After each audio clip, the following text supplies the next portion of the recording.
Hello students, welcome to the online session. This was the final session of the grade 9 seminar. So we have a small component related to it. So we will go to the lectures.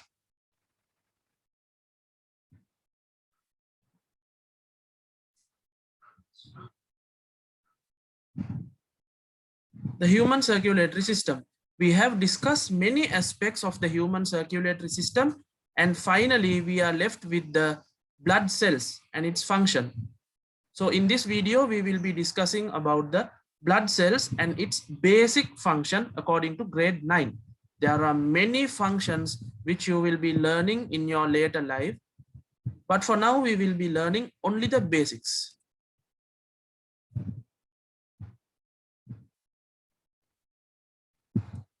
So when you look at blood in a normal human body, there is 4 to 5 liters of blood. And when you look at this blood deeply, this blood is made out of two main components. One is the solid part, the other one is the liquid part.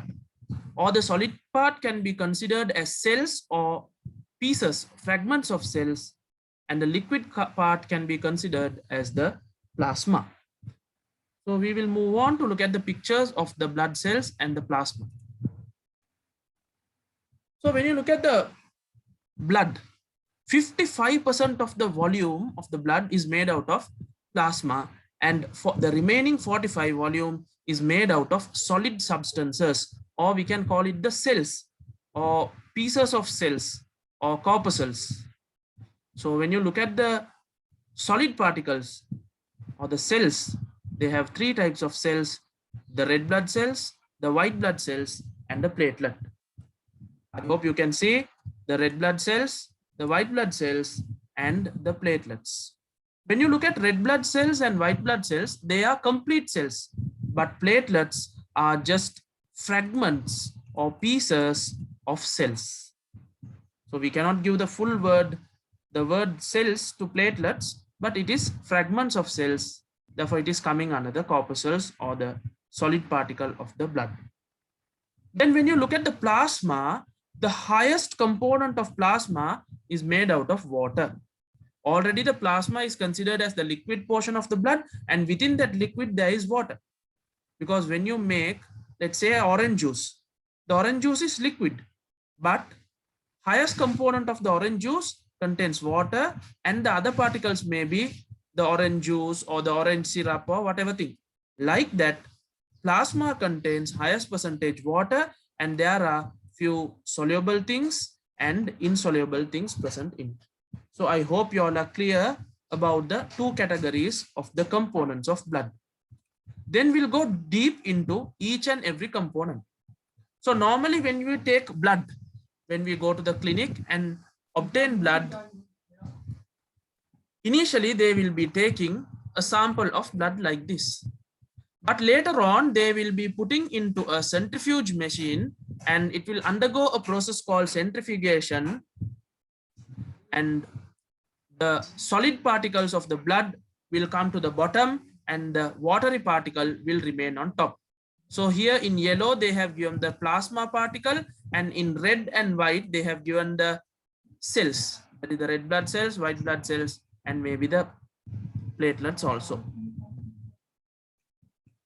Okay, now let's go into the red blood cells. So, sorry, these are the types of blood cells. We have red blood cells, white blood cells, and platelets. When you look at, so this is the other topic. When you look at red blood cells, we have another name for it. It's known as erythrocytes. Sometimes in the exam paper, the red blood cell is called as the erythrocyte. So you don't get confused. If they say erythrocyte, they are meaning red blood cells. Then the white blood cells is given another name, leukocyte. And the platelets are given another name, thrombocyte. Erythrocytes and leukocytes, red blood cells and white blood cells, are cells. while the platelets are fragments of cells. So we have discussed this earlier. And the next topic, okay, we will be going into is the picture of the blood cell. So here clearly you can see the red blood cells and platelets, and there are many types of white blood cells. One by one we will be learning. There are 5 types of white blood cells and just 1 type of red blood cell and 1 type of platelet. Then we'll be moving on to the red blood cells. So we will look at the functions of the red blood cells, the structure, all those things. Okay, so this is the picture of the red blood cells. So you can see they look red in color. Okay, they are known as erythrocytes, red blood cells, RBCs. Red blood cells look red because they contain a red color pigment, because there is a red color dye inside the RBCs. The red color pigment or the red color dye is known as the hemoglobin. It's a type of protein. You will be learning in grade 10 detailedly about this. So for now, just remember that hemoglobin is the one which gives the color to the red blood cells. And also hemoglobin has the capacity, okay, it can carry oxygen from the lungs. Normally we know blood goes to the lungs to become purified, to get oxygenated. So who's the one who is catching all the oxygen? The hemoglobin present inside the RBC. So the oxygen will go and get attracted to the hemoglobin of the RBC, and then it will get attached, and from the lung it will get attached, and then it will go throughout the body and release the oxygen to the needed places. So you can see that hemoglobin helps in carrying oxygen and also giving the red color. So from this, I hope you understood the function of red blood cells. It is carrying oxygen throughout the body, especially from the lungs. It is taking the oxygen and carrying it to the cells. Okay. So here you can see the movement of red blood cells in blood vessels. So slowly, not slowly, but fast, they are moving. So in this picture, they have made it into slow motion. So this is how they are moving. While moving, they are absorbing the they are absorbing the oxygen from the lungs and going and delivering it to the body cells. So the RBC can be considered as delivery service. They ask delivery of what? You can say it's the delivery of oxygen. Then we'll move on to the white blood cells or leukocytes. White blood cells, their main function is defending the body. So you all know in grade 9, in the first unit, you have studied that there are 5 types of microorganisms which are known as pathogens. Sorry, you have learned 5 types of microorganisms, and out of that, there are some microorganisms which are known as pathogens. For example, bacteria. Some of the bacteria, they can cause disease. Fungi. Some of the fungi can cause disease. Protozoa. Most of the protozoas can cause disease. And when you look at virus, almost all the viruses can cause diseases. So the only one microorganism which does not cause any disease totally is the algae type. Okay, then these pathogens, when it enters our body, it is destroyed by white blood cells. So white blood cells, okay, they can destroy, they can personally go to the bacteria or the virus or the disease causing pathogen and directly fight with it and kill it. Or else the WBC, white blood cells, can produce something known as antibodies. I hope you can see antibodies. And these antibodies are chemicals which go to the pathogens and kill them. So personally, the WBC can go and kill a pathogen, or else they can produce antibodies and kill the pathogen. I hope you understood. White blood cells are categorized into neutrophil, eosinophil, basophil, lymphocytes, and monocytes. In grade 10 and 11, you will learn the classification in a totally deep and nice way. For now, you just remember these 5 types of WBC. There are many categories under this, but you don't have to memorize anything. You can just remember the 5 names. So this is how inside a blood vessel, RBCs and WBCs are present. So you can see there is a shape difference between the RBC and WBC. The difference of the shape you will be learning in grade 10 and 11. So now we will move on to the types of WBC. So you just have to remember the names. You have 5 types: lymphocytes, monocytes, eosinophils, basophils, and phils. So a short thing to remember this. Okay, normally the students, I think it's easier to remember in a funny way. So I hope you all have seen cartoons, no, a lot of cartoons. So I hope you know this character in this cartoon. So most of you all know this person, it's Ben 10, right? So you can remember B-E-N, Ben. B for basonophil, E for eosinophil, and N for neutrophil.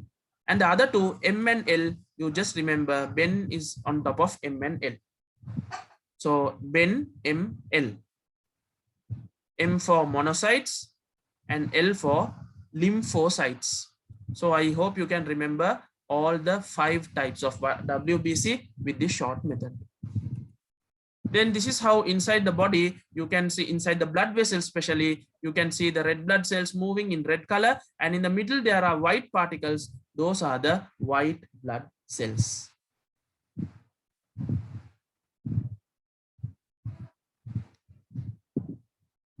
The students who were present with me for the first part of the seminar and the second part of the seminar, now I think you can clearly understand. You all have studied about the blood, its function, its type, and how the heart is working, the vessels, the arteries, the capillaries, the veins, the chambers of the heart, the arteries and the veins going from the heart and coming to the heart.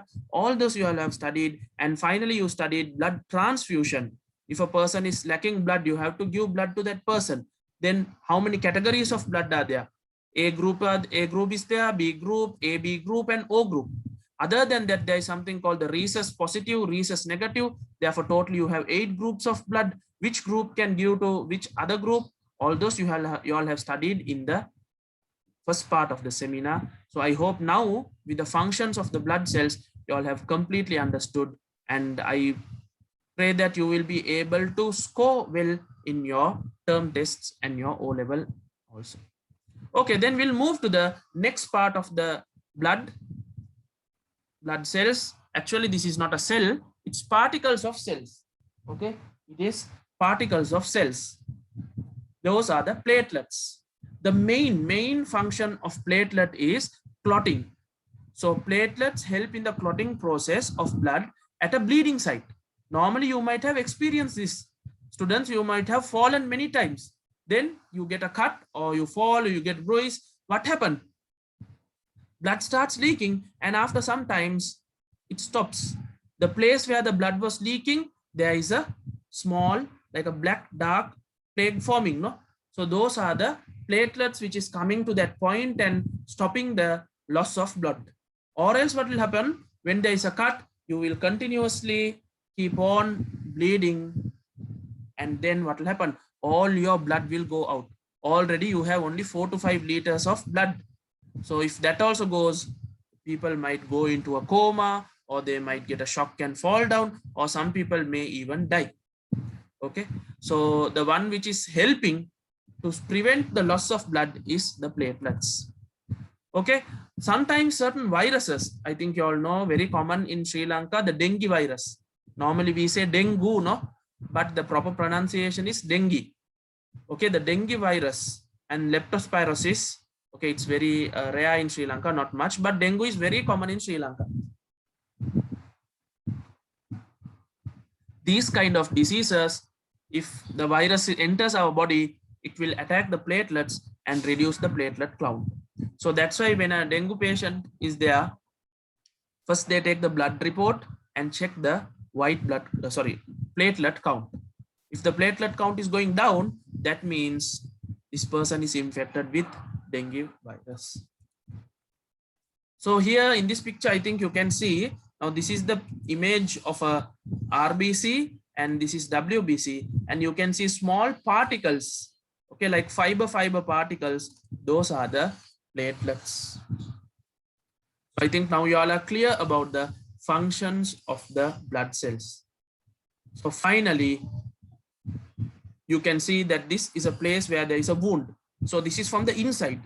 You can see the wound from outside, no, but inside, if they put a camera and see, this is how the wound is getting healed from inside. Platelets are coming and getting attached to that leaking point, or the point where there is a cut from where the blood is leaking, and it's forming like a clot, and it's curing that place. Hope you can see clearly from this animation how that clotting process is occurring. So platelets are the one which are helping in clotting process.